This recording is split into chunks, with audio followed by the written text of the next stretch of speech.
Resuming debate. Resuming debate. Resuming debate.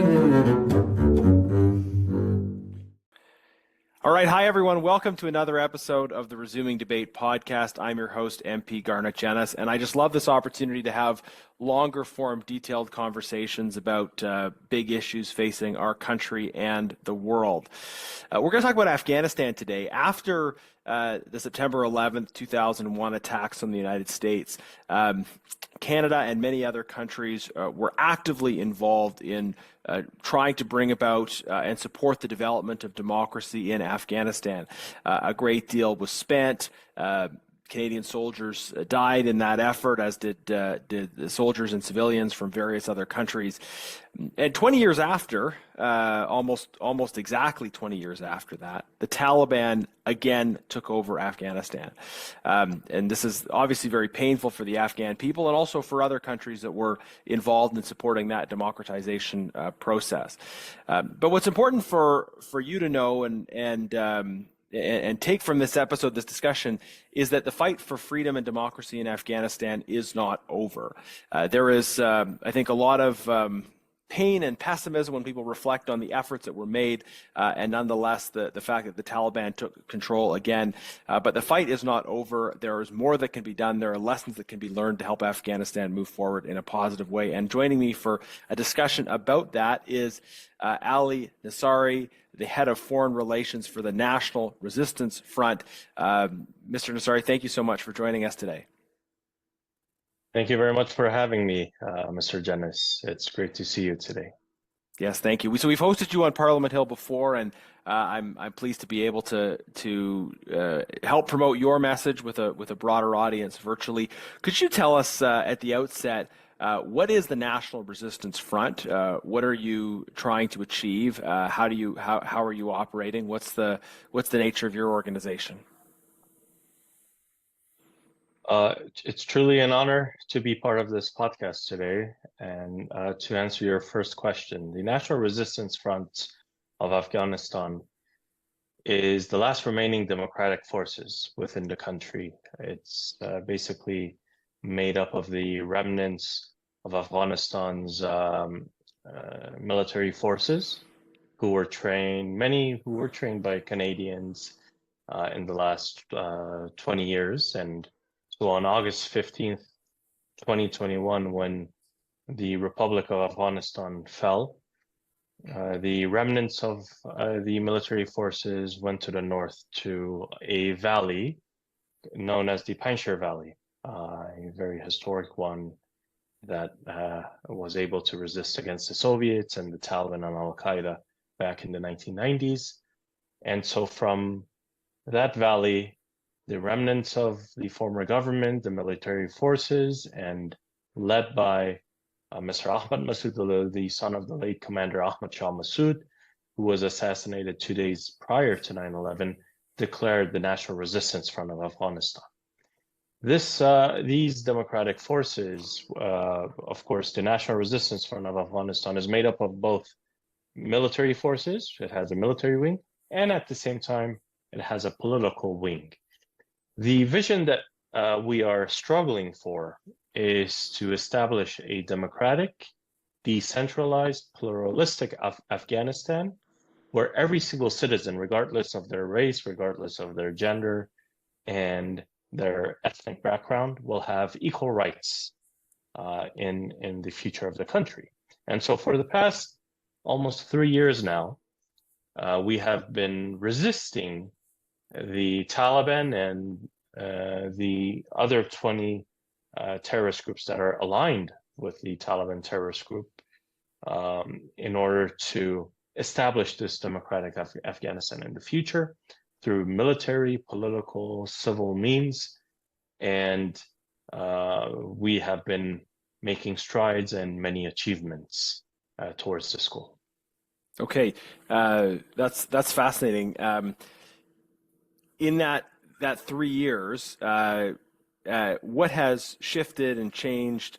Do you think that the resistance front is getting stronger? Are you occupying territory? What is the I imagine there are other political groups and movements that are opposed to the Taliban as well. Is there a kind of consolidation that's happening? Tell us a bit about kind of those achievements that you referred to over the last 3 years. So for the past 3 years, of course, on the battlefield, we have been making progress. We have been advancing. When we started on August 15th, 2021, we were only in two provinces. So in Panjshir province and in a district in an adjacent province called Andhra Valley. And so we started from a small region in the Hindu Kush mountains during that period. However, today, as we speak, we are present in over 17 provinces of Afghanistan. We have increased our forces.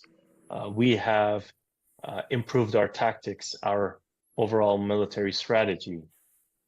We have basically increased our precision.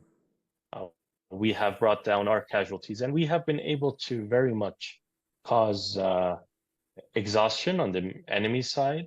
We have created confusion for them. We have successfully challenged them through different means. For example, we have in the past 3 years on numerous occasions liberated districts. However, since we are fighting an unconventional warfare, we haven't sustained control over them.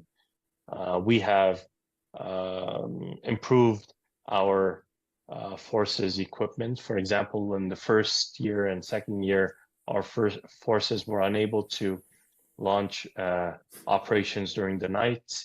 They didn't have night vision and thermal scopes. But this year, even during the winter, our forces were operating during the night. We had many operations at night, successful ones, and that has been continuing.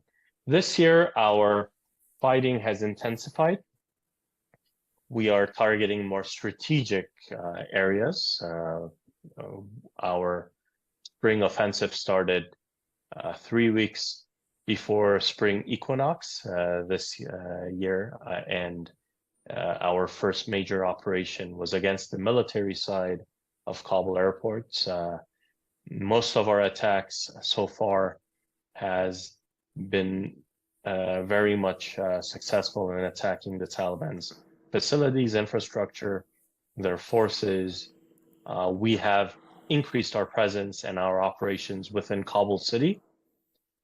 So just a few hours ago, our forces attacked the Taliban in Kabul's 5th security district, a neighborhood in central Kabul, and there were 3 Taliban casualties. We have very much, we haven't faced any casualties ourselves.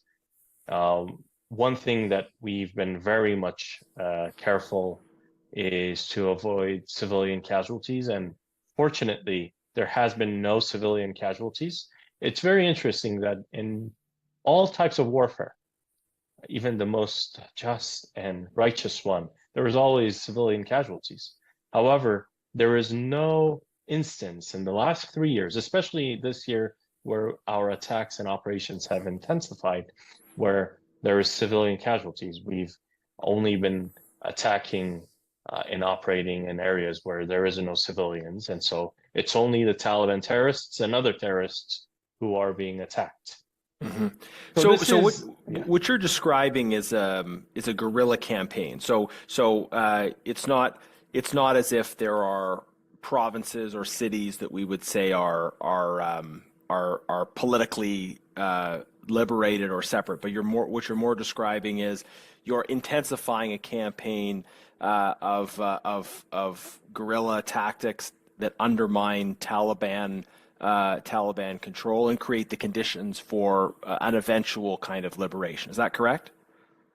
So, of course, we are pursuing an unconventional war at the moment because we lack external support. There is no support coming from any country. But it doesn't mean that we don't hold territory. We hold territory in the remote valleys of the Hindu Kush Mountains in the northeast.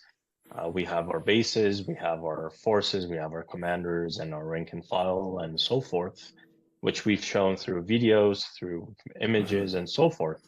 However, in these numerous provinces, as I said, in the 17 provinces that we operate in today, we cannot have our bases and full-time forces in each one of these provinces. So we have to pursue a more of a guerrilla warfare at the time being, and to prepare for the second phase, which is to liberate and sustain control over districts and provinces, which as every day passes, we are gaining closer to that and moving closer to that.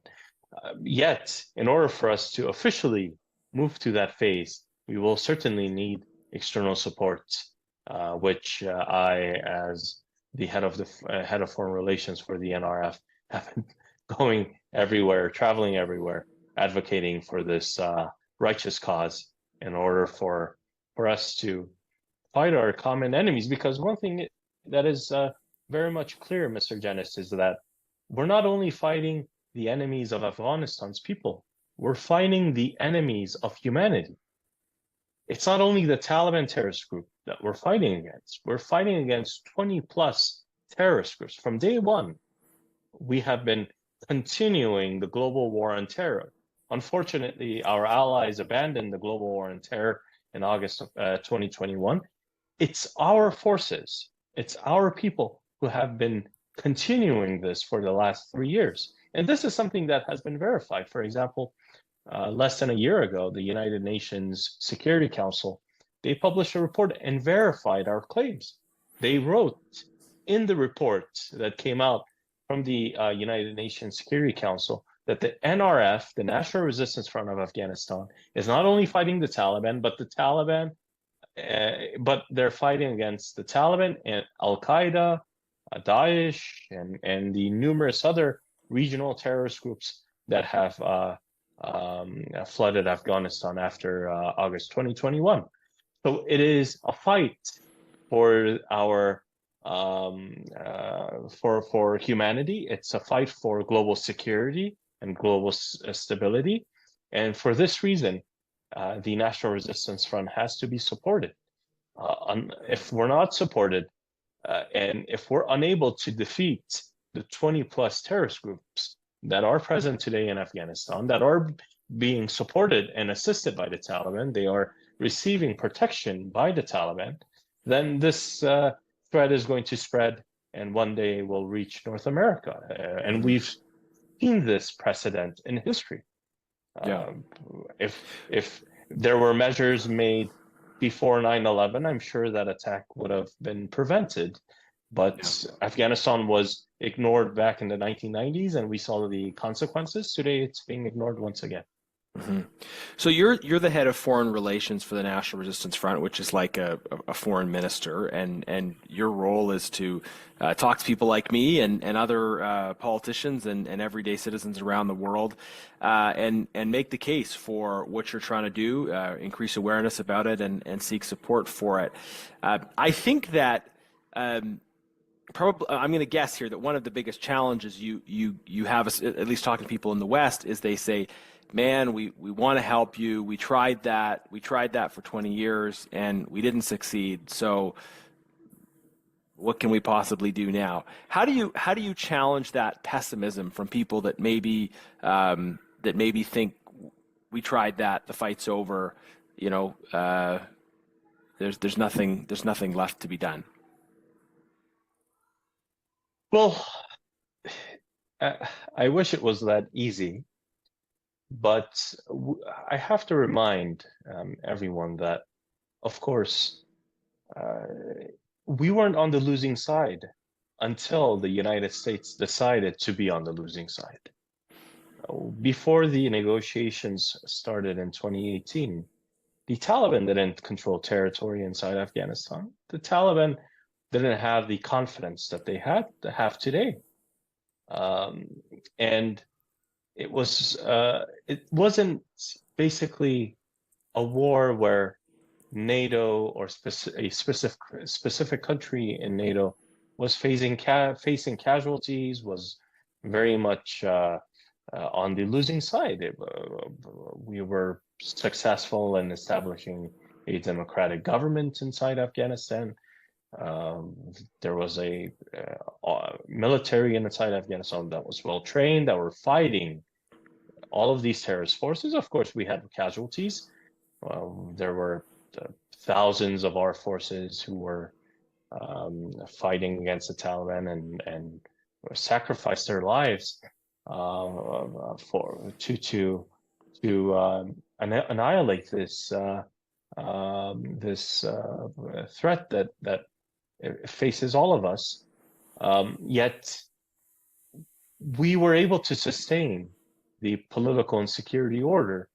Yet it basically was challenged when the policies of the U.S. administration changed vis-a-vis Afghanistan, and it led to a vacuum. And the Taliban was able to exploit that vacuum in 2020 and 2021, and they were able to regain power in August 2021. So there were many ways of us preventing the scenario that transpired in Afghanistan if different policies were adopted in 2018 and later years, and we could have prevented this this situation today where Afghanistan is a hub and haven for jihadism, for terrorism, where you have basically jihadists from North Africa to South Asia coalesce in Afghanistan. Mm-hmm. I believe the situation was much more in our favor 5 years ago than it is today. But again, what we're asking is not boots on the ground. We're not asking for any country to return to Afghanistan. The people of Afghanistan are willing and are capable of fighting terrorism inside their own country. We have well-trained forces ourselves. Our forces can very much defeat terrorism if they are supported and assisted by friends outside of Afghanistan. And basically, we have shown this many times. For example, in the 1990s, we continued a resistance for more than 5 years with limited resources. We were the legitimate government of Afghanistan, not the Taliban in the 1990s. And so we're able to replay that once again and to challenge our enemies. In 2001, when the coalition started the fight against the Taliban, basically, it was us who were doing the fighting on the ground with some advisors who came from the West, and Western powers were providing air support. But on the ground, it was our forces who liberated the country. So we, with limited amount of resources that can be provided to us, we will be able to defeat the Taliban. It's not something impossible, and I believe if we defeat them today, we can prevent a catastrophe from happening tomorrow that can affect the lives of not only our people, but the lives of many people around the globe. Mm-hmm. I personally, I completely agree with your assessment that that the pullout was the factor that changed the game. It wasn't that a Taliban victory was inevitable. It was that the Taliban were continuing an insurgency, but it was but the situation had stabilized to the point where, especially Western forces supporting the Afghan government had not sustained a casualty for years. And yet they still pulled out, despite having a more limited presence in Afghanistan than many other countries where American troops continue to be stationed today. I've often made the comparison to South Korea, right? Nobody describes South Korea as sort of a forever war. Yes.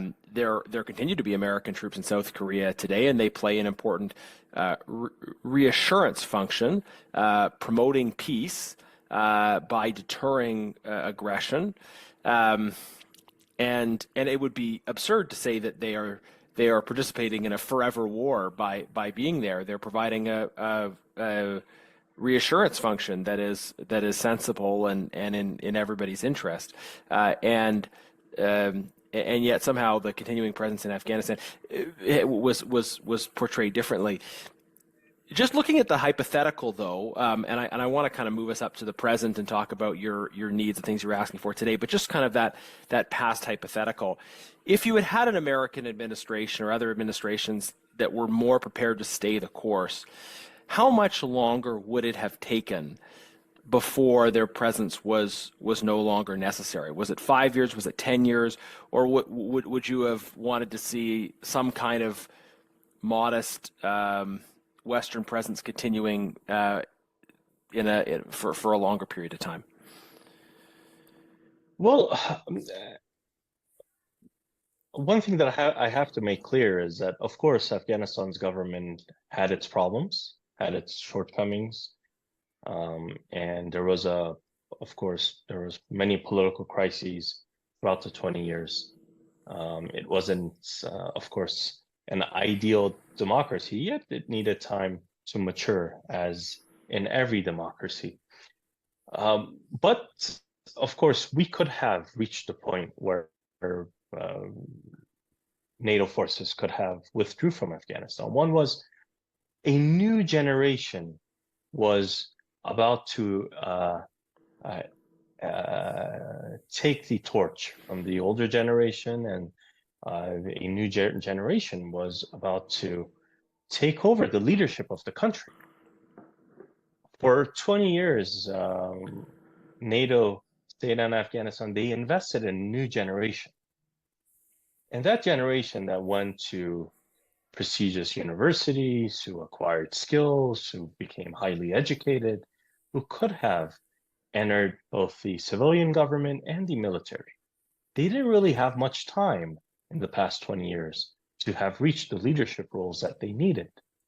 Yet they needed a bit more time in order to have achieved that. And unfortunately, by the time they started achieving that, our allies started leaving the country, abandoning the country, and abandoning this generation, which most of them today are either stuck in the country or have taken refuge in many other countries.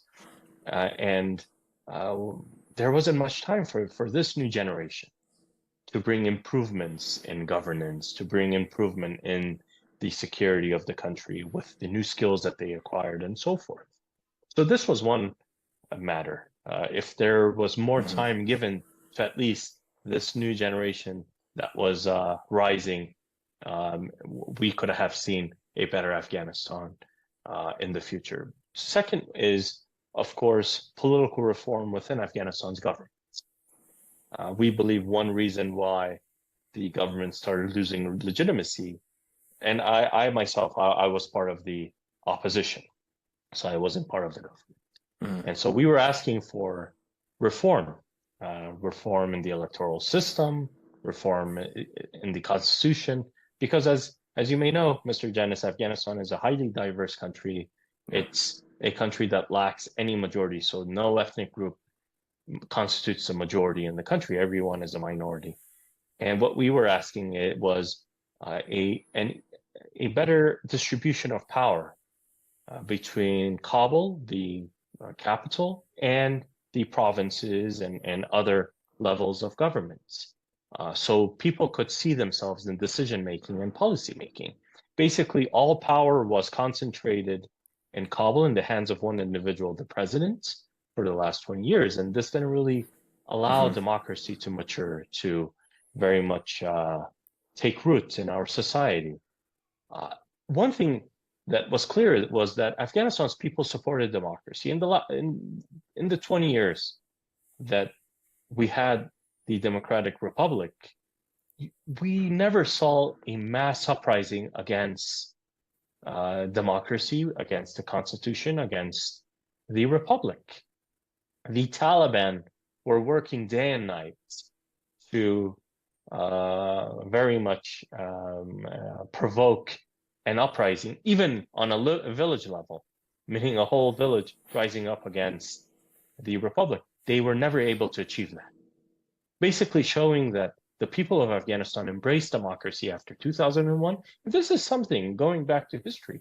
When the coalition forces entered Afghanistan in 2001, the mission was to defeat terrorism, Taliban and Al-Qaeda.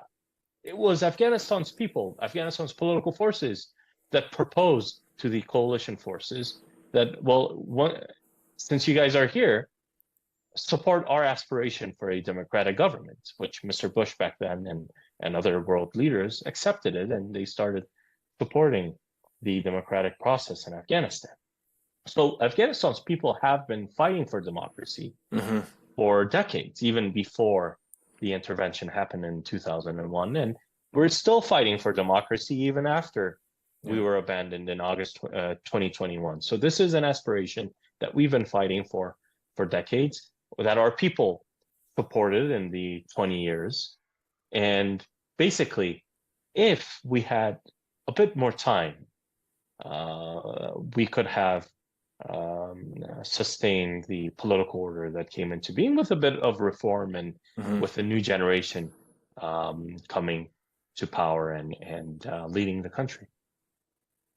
Yeah, that's a really fascinating perspective, and I didn't know that you had been part of the opposition before, so that's kind of an interesting role for you. We talk about in our system the loyal opposition, right? That believes in the system but is still calling for change. So, tell me a bit more about. I was interested in your comments about decentralization and diversity. You've mentioned this a few times, in terms of setting out your goals for Afghanistan are democratic and also decentralized. Has the National Resistance Front really been able to draw in people that represent the ethnic, religious, cultural diversity of Afghanistan, and how is that? How are those regional differences expressing themselves in the context of your movement today? So, of course, as I mentioned, Afghanistan is a highly diverse country.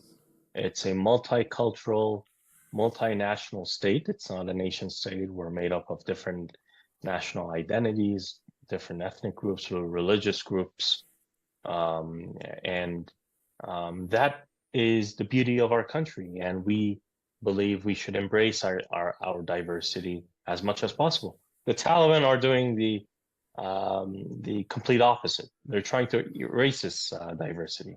First, they're trying to completely erase women from public life, erase women from and deprive women from all their rights. So that's one. Two is they're going after different ethnic and religious communities inside the country.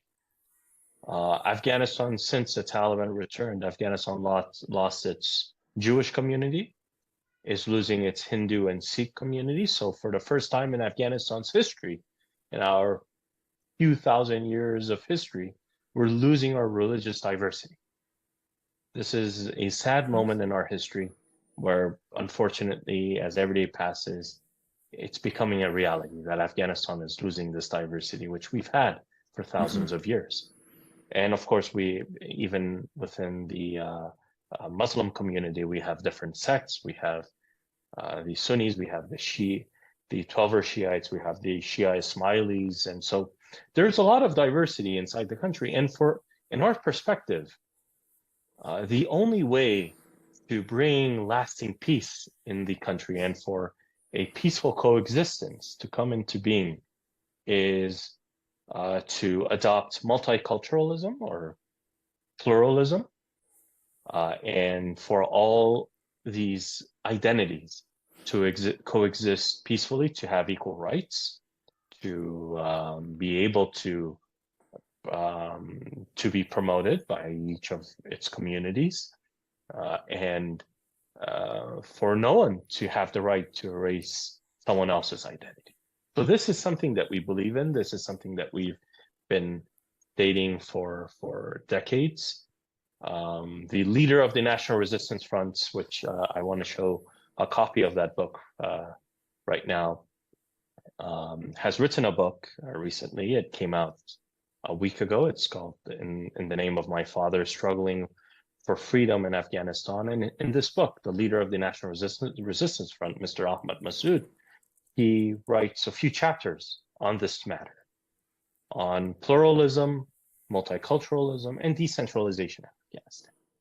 And so one is, we believe the government in Afghanistan should adopt a policy of multiculturalism instead of promoting one ethnic nationalism or one specific community in the country. And on the other hand, in order for everyone to see themselves in the political community and to see themselves in power, power has to be distributed equally throughout the country. We need decentralization. We need to empower the provinces. We need to empower the districts. And one reason why the government started losing legitimacy in Afghanistan was because it was moving in the completely opposite direction in the 20 years. Afghanistan's last president, Mr. Ashraf Ghani, was concentrating and centralizing power not only in Kabul, but in the presidential palace. He was taking authority even away from key ministries in the government. He was making decisions for the most remote village in Afghanistan, and basically was trying to hold on to power as much as possible instead of sharing it. And so this created the sense of marginalization in many parts of the country. And people saw themselves outside of decision making, which, as time passed, the overall state started losing legitimacy in the eyes of the people, and we saw that in the last election that happened in 2019. So what we believe is democracy should be reestablished. However, it should be a reformed democracy this time, based on Afghanistan's realities. It should be a decentralized democracy. It should be a democracy based on pluralism and multiculturalism, instead of a specific nationalism, which was pursued in the last 20 years. So we do present something different. And of course, as you've asked about the National Resistance Front, we are a diverse group. We have people from different ethnic communities, from different religious communities, both in our military wing and our political wing. There are people who are serving as the head of different committees that we have, who represent different communities inside Afghanistan from different walks of life. And besides the National Resistance Front, one thing that we've done is we've created a political platform in the heart of Europe, in Vienna, Austria, for the past 2 years. It's called the Vienna Process for a Democratic Afghanistan. And so this space and this platform basically allows Afghanistan's different political and civil groups to come together in order to start thinking about a democratic alternative for the future of the country, not only thinking, but preparing for that alternative. We've had 3 rounds so far. Our last one was in December of 2023. The more than 50 political and civil groups, they drew a roadmap on how to achieve a democratic alternative. It was ratified by all of these groups, and we're having our next one next month. So towards the end of June, we're having the 4th round, which there will be around 70 different groups, and all of these groups will be reviewing the roadmap and will be moving forward based on the roadmap, and very much preparing for a vacuum that might come into being in the future of the country. Now, in terms of what you want, in terms of what you're looking for, I wonder if you could speak sort of directly and specifically to that, the kind of support you'd be looking for. You mentioned not boots on the ground, but I assume weapons and equipment of various kinds, what would your ask be of Western governments?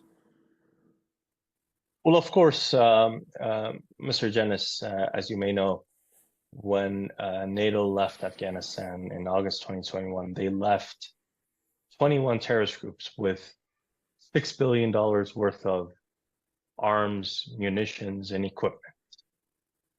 All of them are Western made, and specifically American made. And what has happened in the past 3 years is that not only the Taliban, but many other terrorist groups, including ISKP, Al Qaeda, have equipped themselves with these weapons. We have videos of Al Qaeda fighters coming to the north with these American made weapons and saying, we're waging jihad against the National Resistance Front, against Panjshir, against other regions that were present. And so this just shows the depth of this problem that we're facing in Afghanistan, and not only inside Afghanistan. Right now, these weapons are ending up in places like Kashmir, in the Middle East, and so forth. So Afghanistan is an open black market for American-made weapons today. And so what we need is whatever resource that is needed to defeat terrorism. It's not only something specific, it's whatever is needed to defeat these forces.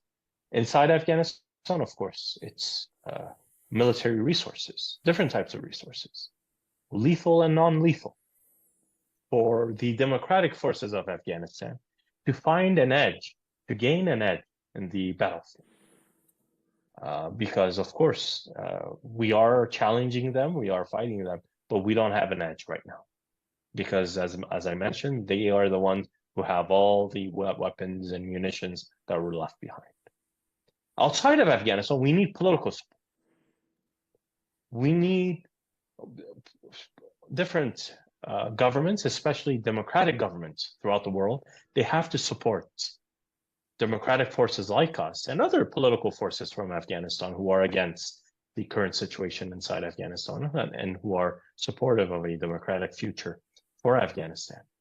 For us to have a voice in different societies outside of Afghanistan to allow us to build our political forces, to very much to mobilize our political forces wherever we are, and to have the space that we need, which unfortunately we are not receiving enough political support from our friends, whether it's in Europe, whether it's by many regional countries who share our vision for the future of Afghanistan, or from countries in North America.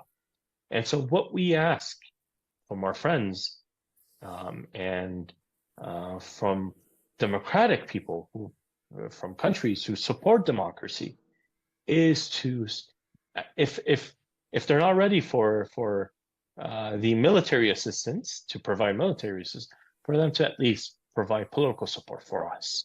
Instead of engaging with the Taliban, they should engage with us. What's happening today is we're seeing engagement with a terrorist group, engagement with a group that is basically allowing different radical Islamists and jihadists to use Afghanistan as a base against everyone. We are seeing engagement with a group that is basically terrorizing women and basically erasing women from Afghanistan society. But we're seeing that the same countries are ignoring Afghanistan's democratic forces. Basically, this policy of appeasement should stop, and a more realistic policy where we accept that the Taliban aren't going to change, that this group is going to stay as terrorists, that this group is going to stay anti-women and anti-girls, they are going to stay anti-civilization, and that it's time to find alternatives inside Afghanistan, to find the democratic forces that can bring change in the country and liberate the country. Mm-hmm. So, just building on that discussion of the current political realities within the Taliban, some people in the West really like to get drawn to these narratives of kind of the moderate within, right?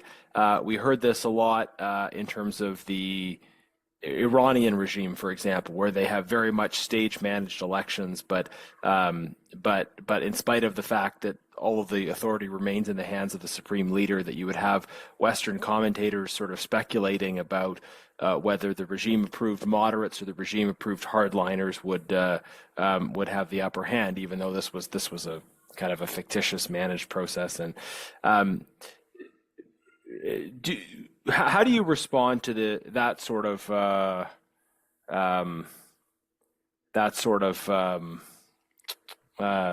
moderate within narrative? People saying, well, there are some people inside the Taliban who might be actually inclined in a more progressive direction. Well, if there were moderates within the Taliban, we would have seen change in some part of the country, because the Taliban are divided into different factions, and each faction controls a different part of Afghanistan. At least, if there was any moderate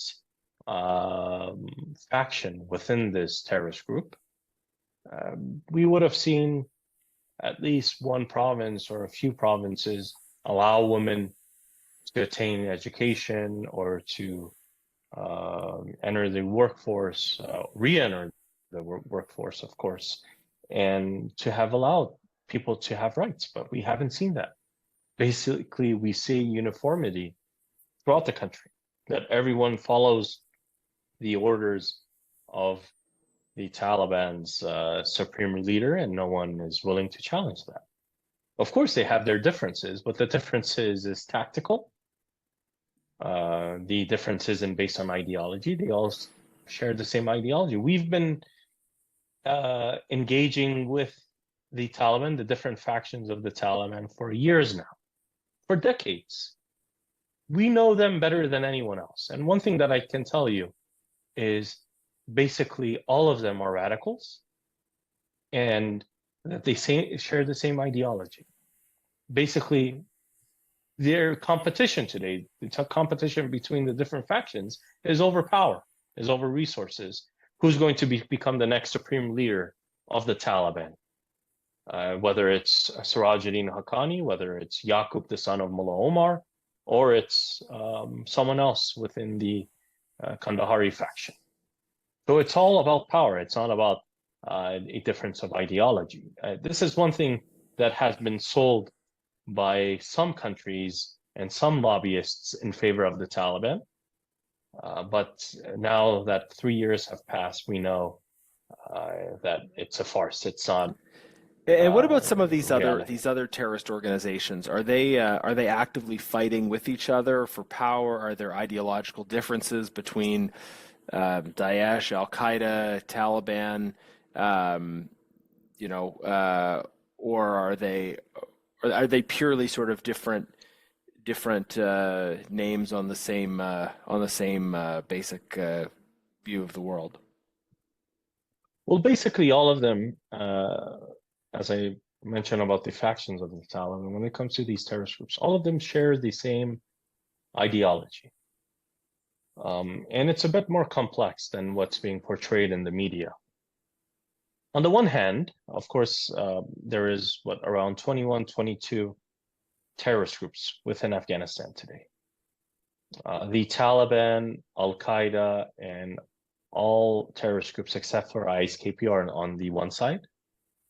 So you have Al Qaeda, you have groups like the Taliban movement of Pakistan, you have Ansarullah, you have the Islamic movement of Uzbekistan, you have Jaish al-Adl, you have ETIM, you have Lashkar-e-Taiba, you have Al-Qaeda South Asian branch, you have representatives of Al-Shabaab and Boko Haram in Kabul. And so there is around, 21, 22 of these terrorist groups that are fully aligned with the Taliban, and they've declared allegiance to the Taliban's leader. So basically, they believe that the Taliban supreme leader isn't only the leader of Afghanistan, that he's the leader of the wider Muslim world. Mm-hmm. On the other hand, you have ISIS or ISKP, The difference between those terrorist groups and ISKP is nothing when it comes to ideology. Both share the same ideology. They share the same tactics. They're brutal when it comes to their tactics. What ISKP has done in Iraq and Syria is the same thing that the Taliban and Al Qaeda have done inside Afghanistan. So we don't really see much of a difference, even when it comes to their tactic. What we see is difference in terminology, and two is competition over power. So ISKP says, well, we have to declare a caliphate. The Muslim world should be part of the same caliphate. We should remove national boundaries, and all Muslims have to pledge allegiance to this Islamic caliphate.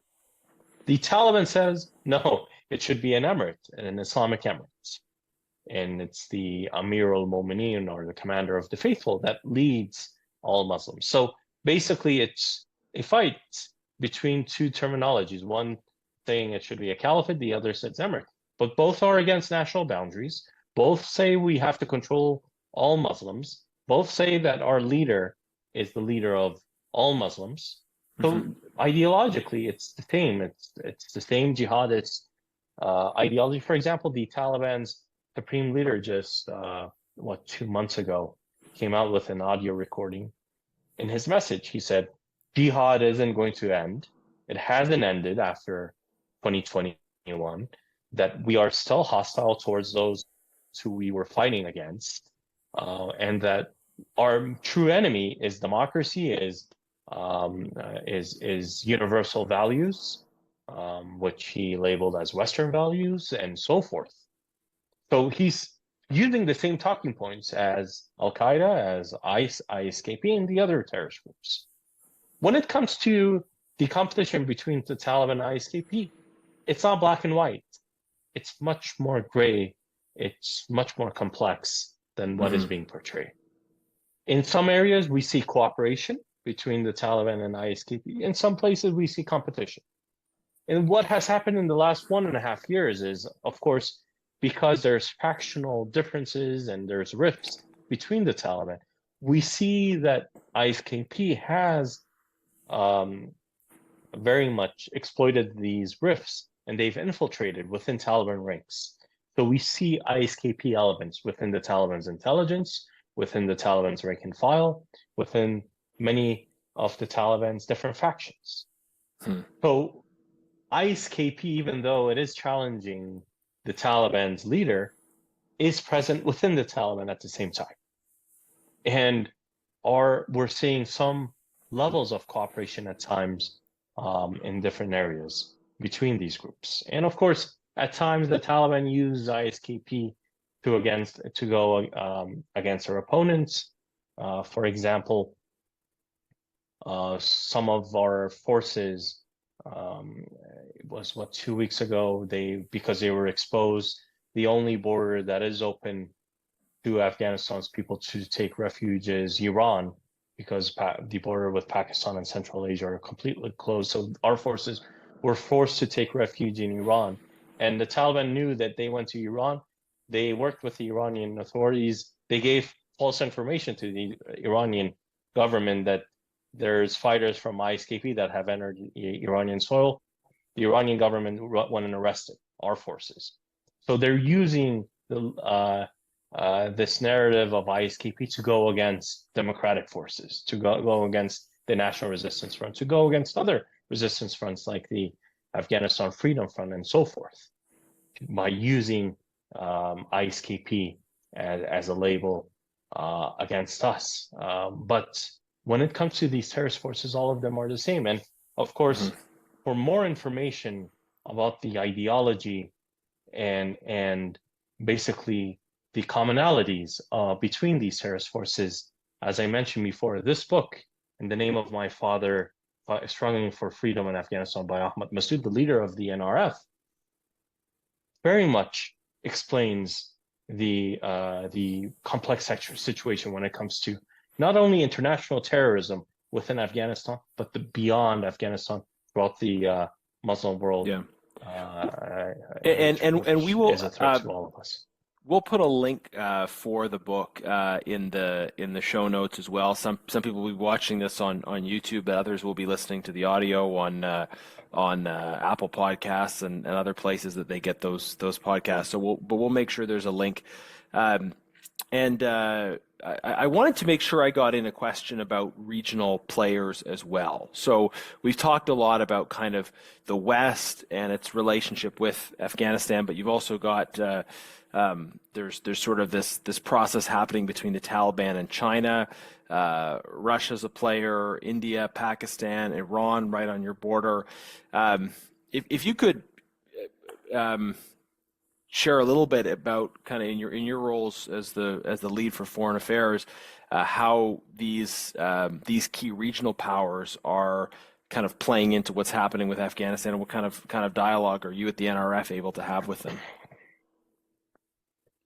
So because of the situation today and the vacuum that was created after 2021, many regional countries have found an opportunity to pursue geopolitical games within Afghanistan. And so we've been seeing this and witnessing this throughout the last 3 years. Of course, different countries are supporting the warring factions of the Taliban for their own interests. And this is a destabilizing policy. Many countries are facing more of a threat. For example, Central Asia is feeling an imminent threat emanating from Afghanistan against its security, especially countries like Tajikistan that share a long border with Afghanistan. And the Taliban are very much strengthening terrorist forces from Central Asia, giving them equipment and training and basically arming them to infiltrate Central Asian republics such as Tajikistan and Uzbekistan. The same with Pakistan. We're seeing that the TTP has increased its attacks against Pakistan in the past 3 years. They have been arming the TTP and allowing the TTP to enter Pakistan through Afghanistan. And it's destabilizing the situation in Pakistan, a nuclear state. And at the same time, we see countries like China who have been signing contracts, oil contract and many contracts to extract Afghanistan's natural resources. Our messaging to these countries has been the Taliban is in Afghanistan's legitimate country, legitimate government. It's a terrorist group. It doesn't represent Afghanistan's people, and they have no right to sell Afghanistan's natural resources. And so any country that signs these contracts with the Taliban and make deals with the Taliban will face the consequences in the future. None of these contracts and agreements will be respected by a legitimate government of Afghanistan that has the support and backing of Afghanistan's people. And so this is something that we've sent a message to everyone, that whoever supports the Taliban, whoever legitimizes the Taliban, whoever strengthens the Taliban is going to face the consequences in the future. That the people of Afghanistan are not going to forget and forgive anyone who tries to strengthen a terrorist group that is terrorizing and brutalizing a whole population today. Mr. Nazary, you've been very generous with your time. Thank you for joining us today. I'll ask one final question and give the final word to you. Where you just left us was that people of Afghanistan will remember which countries chose to be on the side of the people of Afghanistan and which countries or chose to be on the side of their oppressors. I think that's a poignant call to us to be on the right side of history and to recognize that we in Canada aren't being asked to do much this time. We're not being asked to send troops, but we're being asked to retain optimism about the aspirations of the Afghan people and to look for ways to support the movement to freedom, democracy, and pluralism. We have been working in the Canadian Parliament to to oppose any kind of legitimization of the Taliban position. A motion I put forward in Parliament was passed unanimously. So right now it seems that we're in a good place on that. But refusing legitimization is one thing, and supporting the opposition is another. And that's in the context where we're hearing, of course, as you talked about, so much about the horrific human rights abuses against women and other minorities.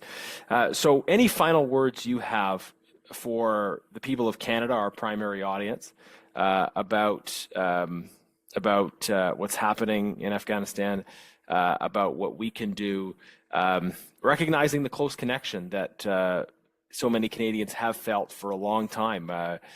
People may have lost family members fighting for freedom in Afghanistan. What's your message to the Canadian people? Your final message about the present and the future of your country?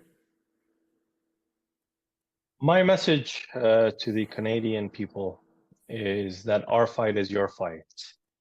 This is a righteous cause. We're fighting for your security. It's not only for our security, but it's for global security, and it's for your security, and it's for our values, the values that we cherish, whether it's human rights, whether it's women's rights, whether it's pluralism, democracy, and so forth. And so if we're successful in our fight, it strengthens the democratic voices throughout the world. It strengthens democratic forces throughout the world. It motivates others to rise up for this righteous cause, wherever they are. And so it's very much important for the free world, for those who believe in democracy, to stick together and to support one another. Today, we're on the weaker side. We need your support. One day, we might be supporting others in this cause throughout the globe. So we believe that it's the right time for humanity to come and stand next to us and allow us to achieve a victory. I know it's difficult. I know that there is basically, we live in a globe with many challenges and many conflicts. However, Afghanistan should not be forgotten because it's connected to the greater world, and whatever happens in Afghanistan will not stay in Afghanistan.